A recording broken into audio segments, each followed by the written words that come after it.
Olá pessoal, dando continuidade às nossas videoaulas, hoje a gente vai estudar o crescimento microbiano. Esse conhecimento é muito importante para vocês porque ele é a base para a gente entender os processos de fermentação. Então, se a gente quer acompanhar o processo de fermentação de um vinho e também entender o processo de vinificação, a gente precisa conhecer e entender como os micro-organismos crescem. Além disso, ele é muito importante para a gente entender os processos de deterioração de alimentos, por exemplo. Porque todo o processo de quantificação do número de células que estão crescendo num alimento e que vão deteriorar esse alimento tem como base esse conhecimento de crescimento microbiano. Então, essa aula de hoje ela é muito importante para vocês. Então, a gente precisa, para poder estudar a nossa aula, para poder a gente trabalhar com a nossa aula, a gente vai utilizar o capítulo 5 do livro de microbiologia de Brook. Além disso, a gente vai ter uma lista de atividades, uma lista de exercícios de estudo dirigido que vocês vão fazer e enviar ao final do nosso conteúdo. Então, antes da gente começar a falar sobre todos os aspectos de crescimento, a gente precisa entender esse conceito. Vocês precisam ter para vocês o que é o conceito de crescimento microbiano. Então, eu vou passar um videozinho para vocês de uma lâmina no qual foi acompanhado por um microscópio e um time-lapse o processo de crescimento de algumas células de levedura.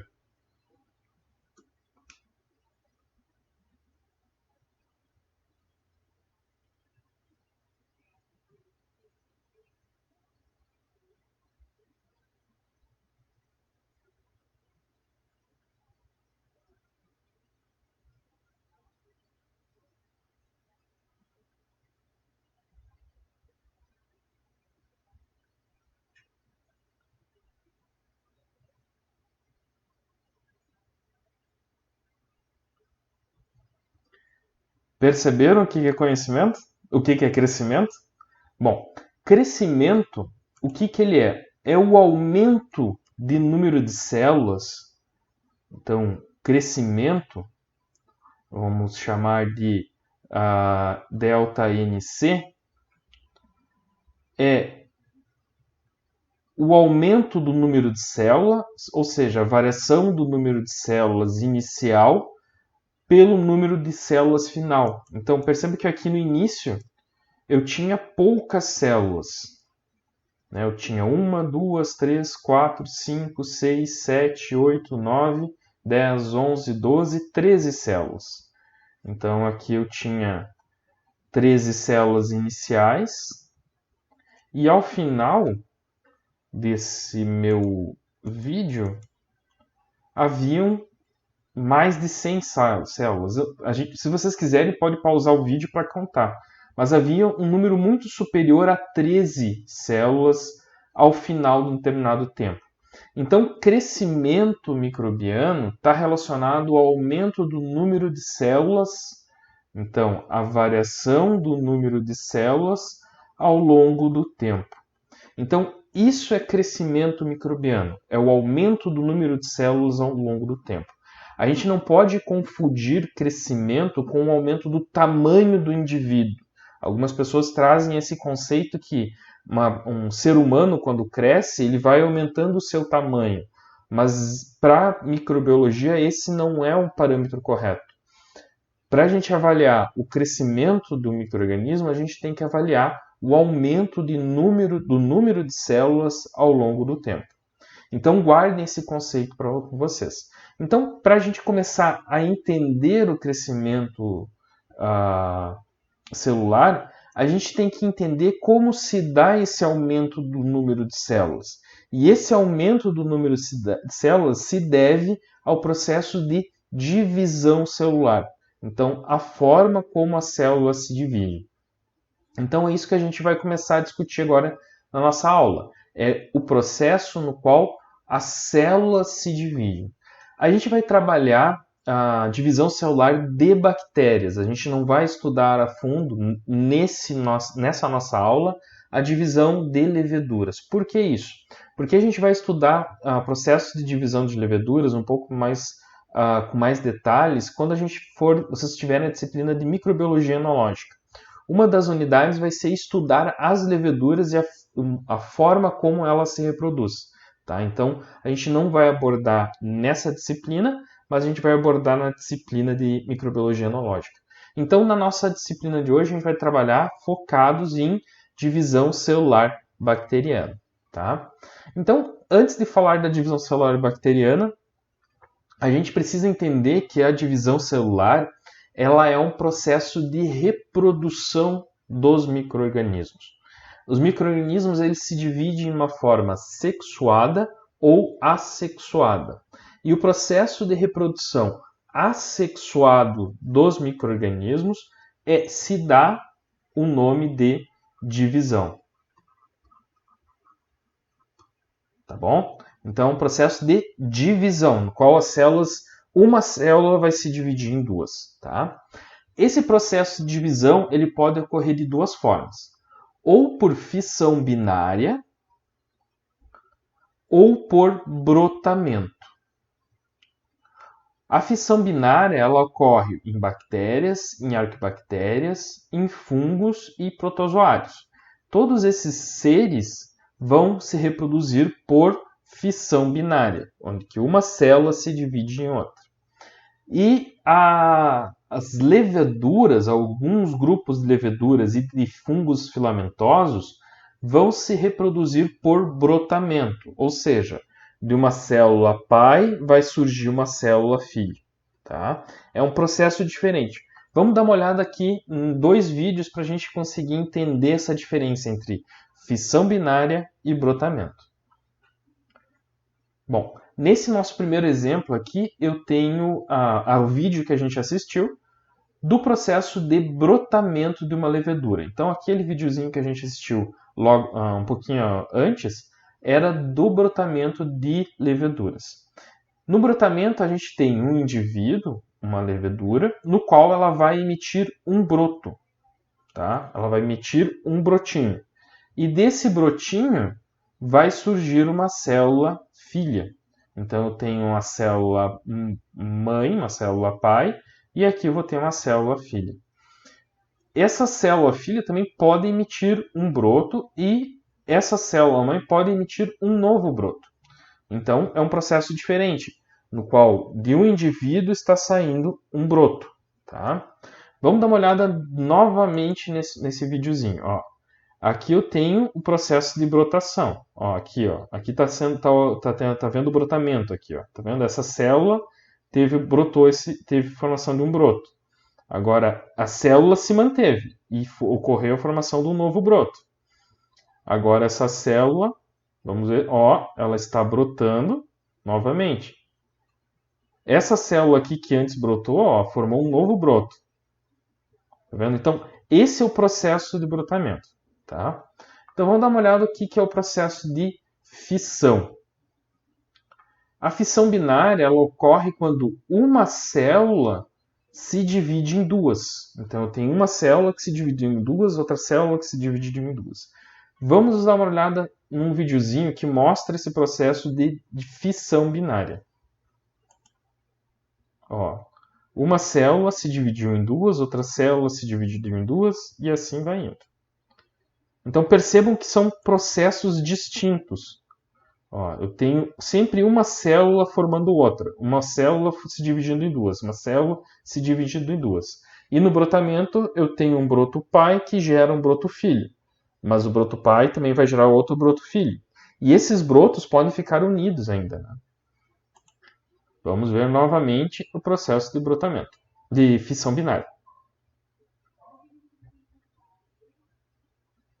Tá bom, pessoal? Então, crescimento celular é um processo de aumento do número de células ao longo do tempo e que vai ser feito pelo processo de divisão celular. E essa divisão celular ela pode ocorrer por fissão binária ou brotamento. São processos diferentes. Na videoaula de hoje, a gente vai estudar a fissão binária. E o brotamento, a gente tem uma célula original que vai dar origem a um broto. E esse broto vai formar novamente uma nova célula, que vai formar uma nova célula. Já no processo de divisão, uma célula se divide em duas. Tá? Então aqui eu tenho uma célula se dividindo em duas. Tá bom? Então, com isso, vamos começar a olhar o nosso primeiro exercício do estudo dirigido. Então, o nosso primeiro exercício do estudo dirigido procura entender como ocorre esse processo de divisão. Nele, ele pergunta: descreva os processos moleculares fundamentais que ocorrem quando uma célula cresce e se divide. Então, vamos primeiro entender esse processo de divisão. Como a gente viu, o processo de reprodução assexuada das bactérias chama-se fissão binária, que é diferente do brotamento. Por quê? Na fissão binária, a partir de uma célula, são formadas duas células. E diferente do processo de brotamento, uma célula mãe dá origem a uma célula filha. Tá? Então, são processos diferentes. Na fissão binária, então, nós temos uma célula individual. E o que a gente observa nesse processo? Primeiro, uma elongação celular, então uma elongação da célula. Essa célula se alonga. Entre essa célula alongada ocorre a formação de uma estrutura chamada septo. E nesse septo ocorre a divisão das duas células. Vamos dar uma olhada no vídeo e vamos ver o que a gente consegue identificar, se a gente consegue identificar esse processo. Vamos acompanhar então as células que estão se formando nessa região aqui do vídeo.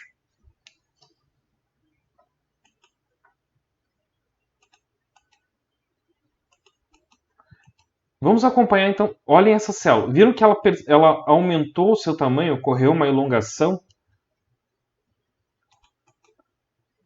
E agora, essa célula que se alongou, ela está formando uma estrutura que vai separar as duas células.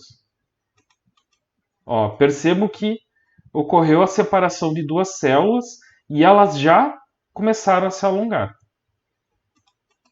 Ó, essa célula aqui está se alongando e logo vai formar a estrutura do septo. Ó, percebam que a célula se alongou e formou uma estrutura do septo.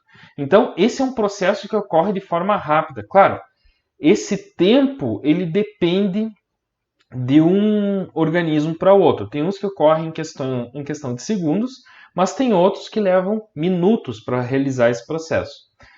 Mas, para todos esses organismos, o tempo de uma célula formar duas células a gente chama de uma geração.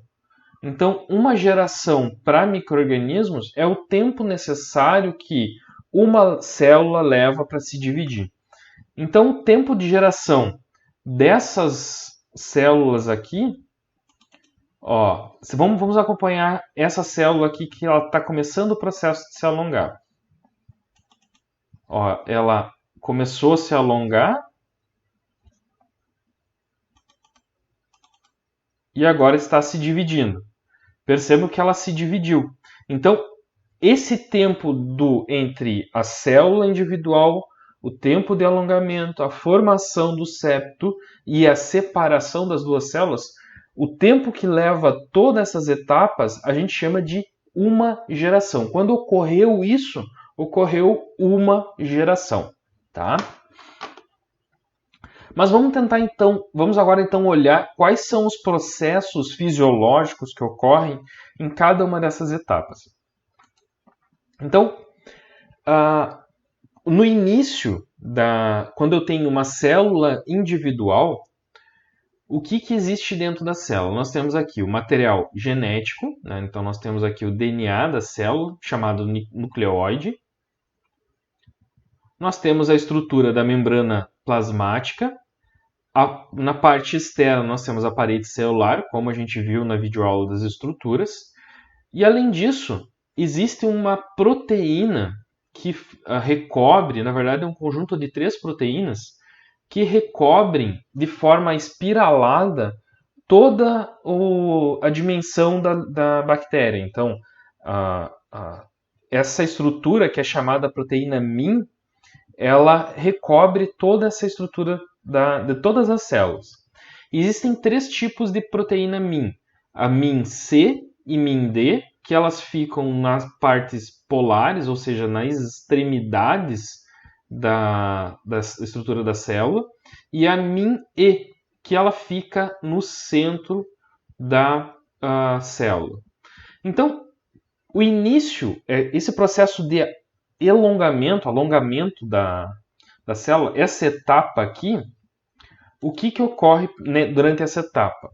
O material genético da célula, o nucleóide dela, esse material genético acaba se duplicando. Então, um material genético, pelas reações de duplicação do DNA, ele vai formar 2 materiais genéticos.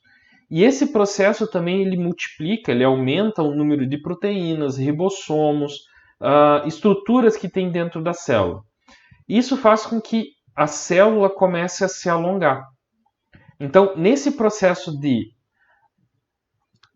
alongamento da célula, essa etapa no qual a célula está se alongando, ocorre a duplicação do DNA. Já a partir do momento que a célula se alongou, durante esse processo de alongamento, o que ocorre também? A formação do complexo do divissomo, tá? Complexo divissomo. Esse complexo divissomo, ele é formado por uma estrutura de um anel, chamado anel FTSZ, ou anel Z, também alguns livros trazem esse nome. E também existe um conjunto de proteínas nessa estrutura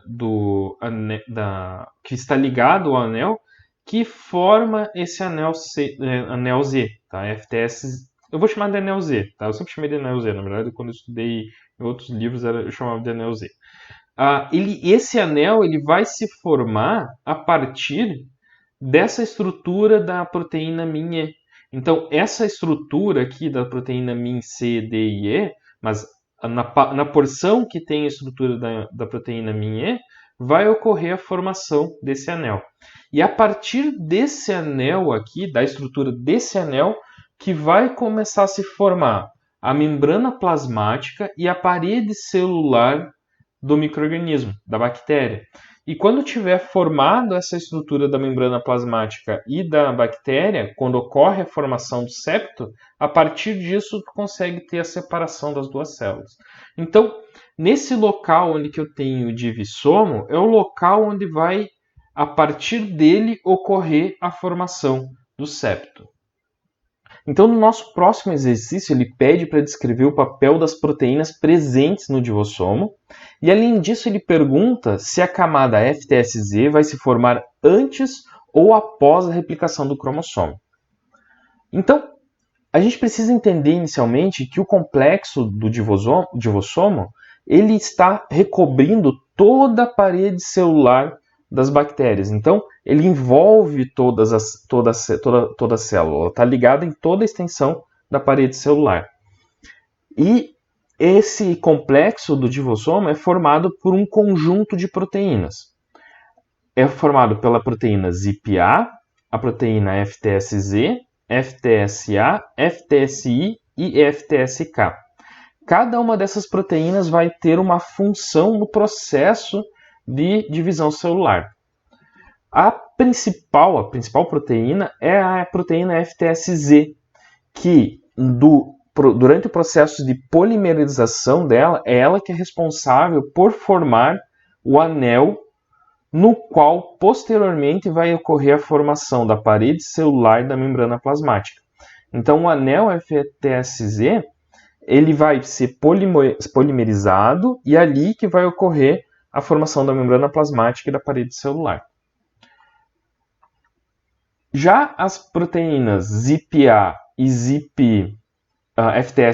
FTSA, ZIP-A e FTSA, eles têm a função de fixar a proteína na membrana plasmática. Os dois vão fixar. No entanto, a proteína FTSA também ela ajuda no recrutamento das outras proteínas que participam do processo, como a FTSI e a FTSK. Então, a FTSA ela faz o recrutamento dessas proteínas. Já essas proteínas, a FTSI, percebo que ela está ligada na camada peptidoglicana da parede celular.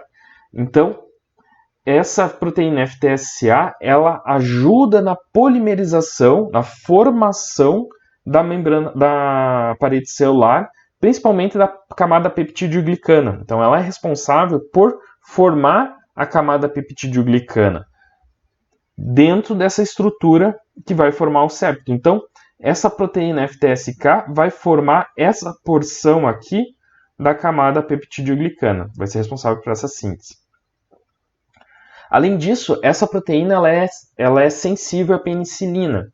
Então, a gente sabe que a penicilina é um antibiótico, ela é um dos antibióticos, dos primeiros antibióticos descobertos, na verdade, foi o primeiro antibiótico descoberto, e a ação desse antibiótico sobre a bactéria, ele atua na formação da camada peptidoglicana e impede a formação dessa camada por inibir, entre outras proteínas, essa proteína FTSI.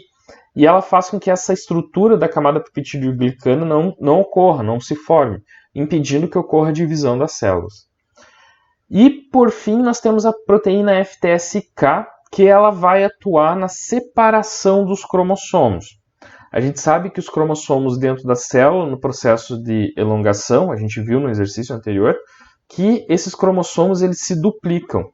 E eles precisam ficar em posições opostas, né? Eles precisam ficar em lados opostos. E essa proteína FTSK ajuda na orientação desses cromossomos, permitindo que eles fiquem em lados opostos, fazendo com que em cada lado, fazendo com que o anel se forme entre os dois cromossomos e eu tenha duas partes iguais do cromossomo, um em uma célula e o outro em outro. Com o processo de formação finalizando o processo de formação do anel, vai ocorrer posteriormente a deposição, a formação da camada peptidoglicana e da membrana plasmática, fazendo com que essas duas células se separem, né? Então, vai formar o septo e, a partir desse septo, vai ocorrer a separação das duas células. E aí a segunda parte da nossa questão nos questiona qual é o anel de FTSZ forma-se antes ou após a replicação do cromossomo. Então, se a gente for olhar nessa figura, a gente percebe que o cromossomo, ou seja, o DNA da célula, ele vai se replicar, ele vai se duplicar antes do processo de formação do FTSZ. Então, eu preciso ter duas porções do cromossomo, né? Então, eu preciso ter duas cópias do cromossomo e para que ocorra a formação desse anel FTSZ. Como a gente viu, a proteína FTSK vai atuar nessa orientação dos cromossomos. Tá bom, pessoal? Então vamos para a nossa próxima questão. Agora que a gente já entendeu o processo de divisão celular, vamos discutir um pouquinho a forma da célula, que também está relacionada a um conjunto de proteínas que interferem no processo de crescimento celular. Então, a gente viu no nossa videoaula passada sobre estruturas celulares que as células das bactérias elas se dividem em relação à sua forma. Então, a gente encontra formas de cocos, a gente encontra formas de bacilos, de bastonete, mas também existem formas de espirilo e espiroqueta. Essas formas elas se dão em razão da presença ou não de uma proteína que é chamada MREB. Então, essa proteína aqui. Essa proteína, ela possui uma forma helicoidal no interior da célula das bactérias com forma bastonete, e essa proteína, ela auxilia no processo de crescimento celular, do crescimento da célula. tá? Então ela auxilia no aumento do tamanho da célula. Isso ocorre porque essa proteína ela orienta o processo de deposição das outras proteínas. Então ela consegue agrupar e recrutar diferentes proteínas que vão estar envolvidas na formação da parede celular. A gente vai ver um pouquinho melhor isso no nosso segundo vídeo. Então essa proteína MRB ela acaba tendo diferentes pontos de contato na parede celular, isso fazendo com que todos esses pontos de contato sejam locais onde a célula vai acabar se alongando. Em razão disso, vai dar sua forma de bastonete. A gente consegue ver essa estrutura da parede MRB aqui numa microscopia por fluorescência, no qual eles conseguiram corar a estrutura da proteína e ela fica fluorescente num determinado tipo de microscópio. Já as células dos cocos, eles não possuem essa estrutura MRB. Então, elas não possuem essa proteína, elas não têm um gene responsável por formar essa proteína. Dessa forma, o único local onde ocorre a síntese da parede celular, ou seja, do peptidoglicano, vai ser no anel FTSZ, como a gente viu no exercício de divisão celular. Então, ali vai ser o único local no qual vai ocorrer a síntese de peptidoglicano, dando assim, então, uma forma arredondada para a célula, uma forma esférica para a célula. Esse aqui é o exemplo de uma bactéria gram-positiva, do Streptococcus, que ela mantém-se unida depois da divisão, então ela fica nessa estrutura, nesse arranjo que é chamado de strepto, que é como se fosse uma cadeia de células, e elas não se separam uma da outra, então elas ficam unidas uma pela outra. E a gente percebe que ocorre a formação do septo, e nesse local aqui é onde vai ter o crescimento da célula. Então vai ser o único lugar que vai ter o crescimento. E esse crescimento vai se dar do anel FTSZ para o resto da célula. Então é ali que a célula vai crescer. Então a nossa pergunta do nosso exercício, ele pede como as células de Escherichia coli, que transportam uma mutação MRB, o gene que codifica a proteína MRB, diferem microscopicamente de células do tipo selvagem não mutadas. E qual é o motivo para isso? Então, essas células do nosso exercício, no exemplo da Escherichia coli, elas não vão ter uma mutação nesse gene MRB e não vai codificar a proteína MRB. Então, essas células elas vão ter uma forma de cocos, elas não vão ter uma forma de bastonete. Então, as células que não são mutadas, elas vão possuir uma forma de bastonete e as células mutadas vão ter uma estrutura de cocos. Por quê? Porque o MRB é responsável pelo processo de crescimento celular no sentido longitudinal. Tá bom, pessoal? Então, agora que a gente viu essa parte do crescimento da célula, e da formação, de como ocorre essa forma, vamos dar uma olhada como ocorre a síntese do peptidoglicano no próximo exercício. Então, como a gente viu no exercício anterior, o aumento do tamanho da célula, ou seja, o crescimento da célula, ela vai ocorrer de forma diferente tanto em bastonete quanto em cocos. Em bastonete, ela vai ter diferentes pontos de crescimento em razão da proteína MRB, e nas células na forma de cocos vai existir apenas um ponto de crescimento, que se dá pelo anel FTSZ.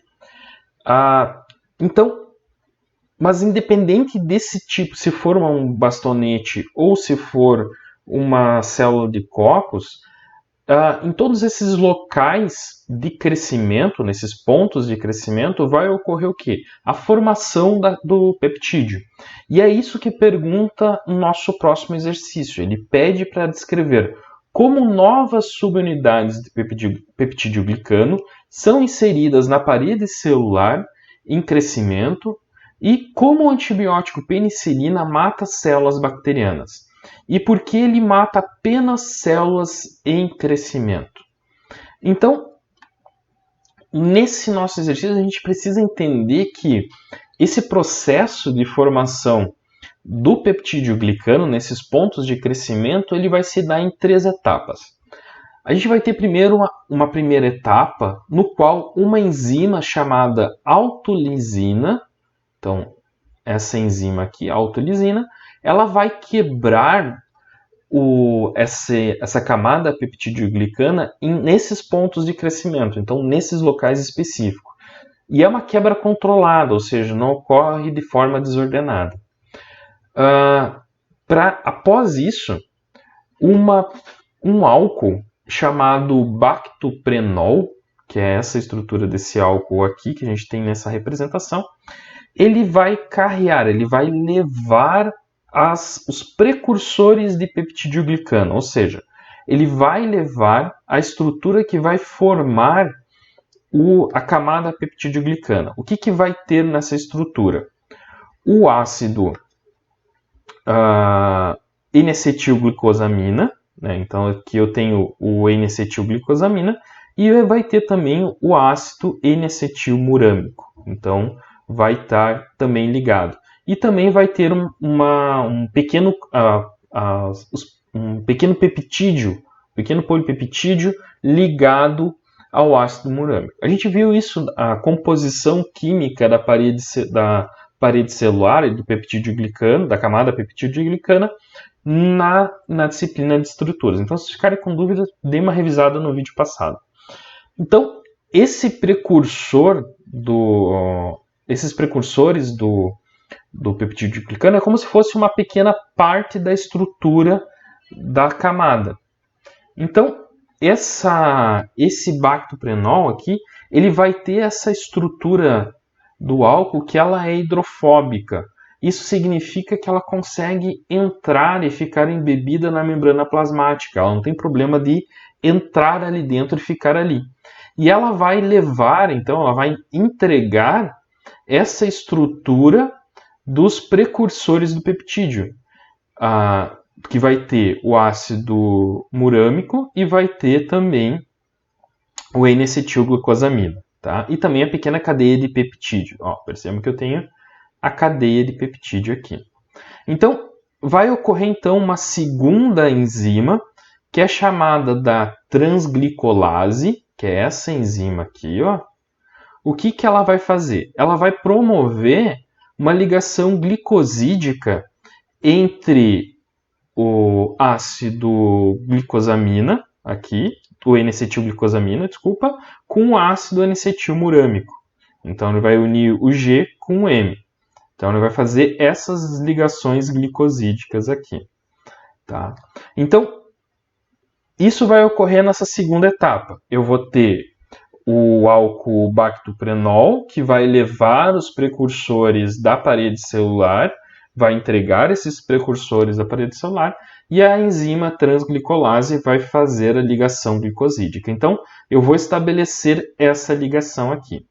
E na terceira etapa vai ocorrer a transpeptidação, ou seja, vai ocorrer a ligação peptídica cruzada. Lembre-se que a gente falou na estrutura da parede celular e da camada peptidoglicana que o que unia as camadas dos açúcares de uma camada para outra e que dava rigidez para a parede celular era uma ligação cruzada que havia entre os dois ácidos N-acetilmurâmico.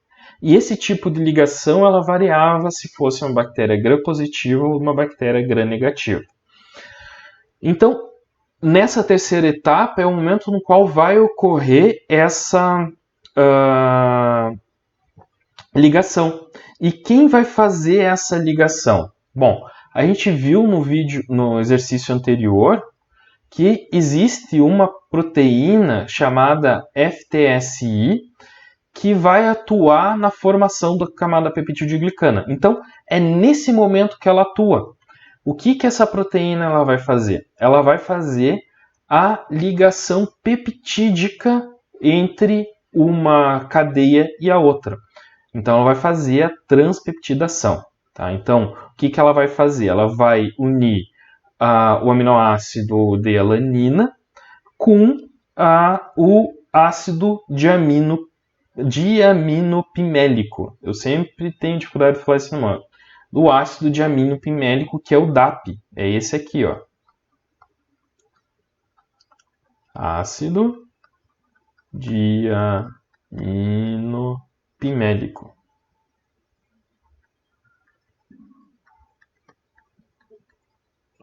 Então, essa proteína FTSI, ela vai fazer essa transpeptidação, tá? Ela vai fazer essa ligação peptídica. E como atua a penicilina, que é a segunda parte? Então, na nossa pergunta, então, pede para descrever como as novas subunidades de peptídeo-glicano são inseridas na parede celular em crescimento. Então, ela vai ocorrer em 3 etapas. Na primeira etapa da clivagem, no qual a autolisina vai romper a membrana, vai romper a parede celular. Na segunda etapa, o bactoprenol, ele vai, como ele é hidrofóbico, ele vai ficar embebido na membrana plasmática e vai entregar as unidades precursoras da camada peptidoglicana. E a enzima transglicolase, então, vai fazer a ligação glicosídica entre os açúcares, né? Entre o N-acetilglicosamina e o ácido N-acetilmurâmico. E por fim vai ocorrer a transpeptidação a partir da proteína FTSI, que vai unir esses dois peptídeos de uma cadeia com a outra. Mas como a penicilina atua? A penicilina, ela vai se ligar e vai inativar essas proteínas que fazem esse processo de ligação peptídica. Então, como exemplo, o FTSI é a proteína que faz, a penicilina vai se ligar nesse FTSI e vai inativar essa proteína. Então, ela não vai conseguir fazer essa ligação de transpeptidação. Então, a penicilina impede que ocorra essa ligação. No entanto, não vai ter inibição da autolisina. Então, essa enzima aqui ela vai continuar quebrando. Por isso que a ação da penicilina ela só vai ocorrer naquela célula que estiver crescendo. Por quê? Ela vai inibir que ocorra a transpeptidação, vai inibir a ligação peptídica das cadeias, mas vai deixar funcionando a autolisina. E essa autolisina, então, ela vai começar a fragmentar o peptídeo-glicano, não vai ter o crescimento, não vai ter a formação, vai diminuir a resistência da estrutura e a célula vai acabar rompendo sua membrana em razão da ação da autolisina, tá bom? Então, pessoal, com esse exercício, a gente encerra essa parte inicial sobre o crescimento e agora a gente vai ter mais 3 vídeos, tá? Com os próximos exercícios.